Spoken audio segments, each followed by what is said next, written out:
नमस्कार स्वागत करुच्ची आमर केबी न्यूज ओडिशा को तेबे आसीला एक अभावनीय घटना विद्युत आघात रे जलीगला दुई हाथ तेबे रिपोर्ट अनुसार विद्युत आघात रे दुई हाथ हराई सारा जीवन पंगु हो गले मीर रसन जे दिने परिवार चलाइबा पई समस्त बोझ को निजे मुंडई चालुथिला से आज सबुदिन पई परिवार उपरे निजे बोझ होई जाईची एभली एक हृदय विदारक घटना घटी दशरथपुर ब्लॉक गोपालपुर पंचायत रे सूचना अनुसार बिरजा इलेक्ट्रिकल नामक एक संस्था गत 4 तारिख दिन मीर रसन इलेक्ट्रिकल हेल्पर भाव काम करुले से समय सांगरे थिबा लाइन मैन को एक अभियोग आसीथिला जे 11 केबी रे एक फॉल्ट अच्छी जहाँ सजाड़ा जाइथिले किंतु ड्रप आउट बांधिबा समय से विद्युत आघात लगी फल दुईटी जाक हाथ कांधठार तलू जली जाइथिला मीर रसन को प्रथमे दशरथपुर गोष्ठी स्वास्थ्य केन्द्र को चिकित्सा निया जाइथिला परे परे तांकर स्वास्थ्य अवस्था गुरुतर हेबारु कटक मेडिकल को पठाई दिया जाइथिला एससीबी रे किछि दिन चिकित्सा हेबा परे तांकर हाथ दुईटी को कांधठारू काटी दिया जाइथिला मिश्र तांको परिवार एकमात्र रोजगारक्षम व्यक्ति थिला बेले एबे से परिवार पई बोझ होई जाइछंती एही विपद समय रे हेल्पी हाउस फाउंडेशन तरफरु तांको प्रथमे 3 लाख परे 20,000 टंका आर्थिक सहायता जोगाई देइथिबा बेले आगामी दिन में तांकर दुईटी हाथ को किपरि पुनः प्रतिरोपण करा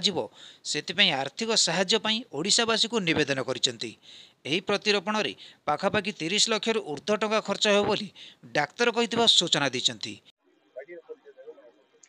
मो ना हूँ मीर चांद बाबू मो मझिया को भाई हूँ जी बर्तमान अच्छा आडमिट अच्छा मेडिकल घर हूँ आमर गोपालपुर पंचायत काटिया काटिया विभूतिपुर ग्राम दशरथपुर ब्लॉक अंडर से एक्चुअली मो भाई जी मीर रोशन से बीए अंडर रे काम करती ये कि बिरजा इलेक्ट्रिकल ये अच्छी टाटार जी फ्रांचाइज जी नहीं अंडर से हेल्पर भाव में काम करती किंतु से जो दिन 4 तारीख 3 तारीख दिन 4 तारीख दिन इंसिडेंट है से गोटे पिलाटे अच्छी जे भई बोली के तो सी डाकिकी नहीं गला जेहेतु पाख गोटे नोटिफिकेशन आसूसी जो नोटिफिकेशन टा आमर जमी कॉल करती आमर ट्रांसफॉर्मर टी खराब है कि आम घर लाइन टी खराब है खुंटी आम कॉल करूँ गोटे कॉल सेंटर रू से नोटिफिकेशन पठेले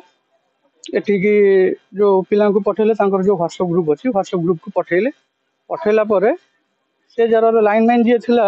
भई बोलिकी से तार लाइनमैन दायित्व थिला से तार हेल्पर को डकईकी नहीं कि काम करने गला गला पर से आम भाई को जबरदस्ती जेहेतु से हूँ मिस्त्री हूँ माने ये हूँ हेल्पर से निर्देश दे तू चढ़ी काम कर बोलिकी आज्ञा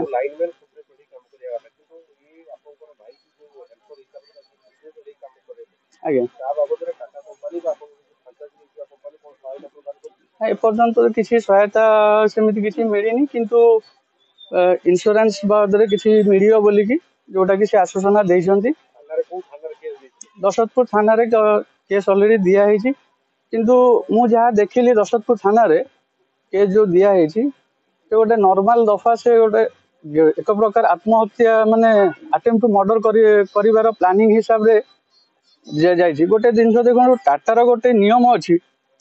कि एमती जोटा कि गोटे फल्ट हो गले डायरेक्ट करदे एमती नियम अच्छी कि केबे से कथाटा मुझे उठाऊँगी जे टाटार एम्प्लॉय मैंने भी से प्रति बहुत दायित्ववान हवा कथा टाटार जो एम्प्लॉय मैंने काम कर लाइनमैन हूँ आज्ञा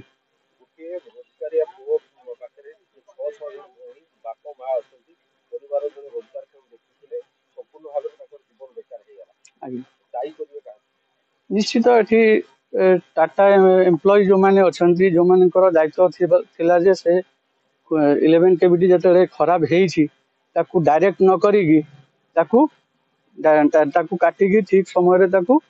कनेक्शन टा कर ठीक थिला एबी स्विच रो मझी ए संपर्क में कहा दायी कर भाव में पिलार परिवार चलो ए संपर्क में मुझे दायी करी निश्चित टाटा कंपनी को जेहेतु टाटा कंपनी अंडर से मो भाई काम करुला जेहेतु बर्तमान तार बर्तमान फैमिली मेंबर बर्तमान जहाँ अच्छा तारी ऊपर डिपेंडेंट थे बर्तमान बापा जड़े हार्ट पेसेंट जोटा कि 7-8 हजार टकर प्रति मास ଔଷଧ ଖାଉଛନ୍ତି। ବର୍ତ୍ତମାନ ସେ କେମିତି ଔଷଧ ଖାଇବେ ପ୍ରଥମ କଥା। ଦ୍ୱିତୀୟ କଥା, ଭାଇଟି ବର୍ତ୍ତମାନ ଅକର୍ମା ହେଇଗଲା ମାନେ ସେ ଜିନିଷ କେମିତି ସେ ନିଜକୁ ସମ୍ଭାଳିବ, ନିଜ କେମିତି ସେ କାର୍ଯ୍ୟ କରିକି ନିଜ ଇନକମ୍ କରିବାକୁ ତ ସକ୍ଷମ ନୁହେଁ, କେମିତି ଚଳିବ ସେ। ସେଇଥିପାଇଁ ମୁଁ ଚାହୁଁଛି ଯେ ଟାଟା କମ୍ପାନୀ ତାକୁ ହାତକୁ ନିଅନ୍ତୁ କରି। ଭାଇ ଏବେ କଣ କହିବେ ଓଡ଼ିଶାବାସୀ? ମୁଁ ଓଡ଼ିଶାବାସୀଙ୍କୁ ହାତ ଯୋଡ଼ିକି ଅନୁରୋଧ କରୁଛି ଯେ ମୋ ଭାଇର ବର୍ତ୍ତମାନ 2ଟି ହାତ ନଷ୍ଟ ହେଇଯାଇଛି, ଯେଉଁଟାକି ଆମର ଭାଇ ଅଛନ୍ତି ଜଣେ ହେଲ୍ପିଂ ହାଉସ୍ ଫାଉଣ୍ଡେସନ୍ ତରଫରୁ, ସେମାନେ ବି କିଛି ମାତ୍ରାରେ ସାହାଯ୍ୟ କରିଛନ୍ତି, ପାଖାପାଖି 2-3 ଲକ୍ଷ ଟଙ୍କା ସାହାଯ୍ୟ କରିଛନ୍ତି। ଆଉ ବର୍ତ୍ତମାନ ମୁଁ ଚାହୁଁଛି ଯେ ବର୍ତ୍ତମାନ ଯାହା ଆମର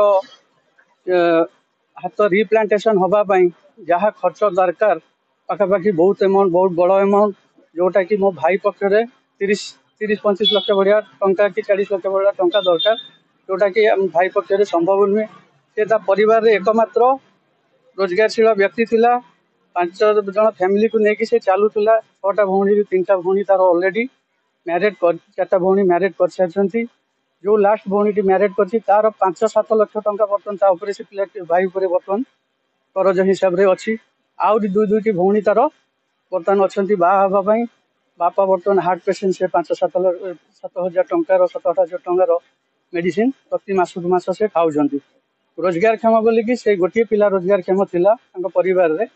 ଯିଏକି ପରିବାରଟାକୁ ଚଳାଉଥିଲା। ଆଉ ମୁଁ ଅନୁରୋଧ କରିବି ଓଡ଼ିଶାବାସୀଙ୍କୁ, ବିନମ୍ର ଅନୁରୋଧ କରିବି କି ଆପଣ କିଛି କିଛି ମାତ୍ରାରେ ଯଦି ଦାନ କରୁଛନ୍ତି ସେ ଭାଇକୁ, ତାହେଲେ ସେ ନିଶ୍ଚିତ ତାର ହାତ 2ଟି ପାଇପାରିବ। ଆଉ ଜୀବନରେ ଆଗକୁ ସେ କାର୍ଯ୍ୟକ୍ଷମ ହେଇପାରିଲେ ଆପଣମାନଙ୍କର ବହୁତ ମଙ୍ଗଳ ହବ। नमस्कार समस्तु मु अमृत कुमार भल आमर हेल्पिंग हाउस फाउंडेशन जने सदस्य। आमर भाई जने एमती असुविधा पड़ी जे कि अवस्था माने आखिरे न देखले भी आपण मैंने विश्वास करेंगे। आम फाउंडेशन तरफ आम जी पारिचु साहय करछु। आम 3 लाख टकर आगु साहय कर सारी। आज भी आसिक आम आउ 20,000 टका साहय करूँ। भगवान पाखे प्रार्थना ये करूँ। पैसा बड़ कथा नुह कि भाई जल्दी भल हो जातु। आउ दैनंदिन जीवन तो बहुत लोकर किसी पैसा खर्च हो जाऊँगी, व्यथा खर्च हो जाऊँगी। घटना कौन, से इलेक्ट्रिक काम करती, से खुंटी उपर चढ़ी थे 11 केवी तार हाथ लगिक 2 हाथ नष्ट हो जाता, जहाँफल कि डॉक्टर काटिया बाध्य। आउ से हाथटा माने हाथ लगे सर्जरी लगे, से बहुत पैसा दरकार, 20-30 लाख पाखापाखि दरकार, जहाँकि भाई रोजगार जी प्रति सक्षम नुह सी खर्च करने से आम समस्ते जब एकाठी हाथ बढ़ेगा ताल भाई निश्चिंत बहुत जल्दी ऑपरेशन सक्सेस हम। भाई आम सागर ठिया। ब्यूरो रिपोर्ट केबी न्यूज।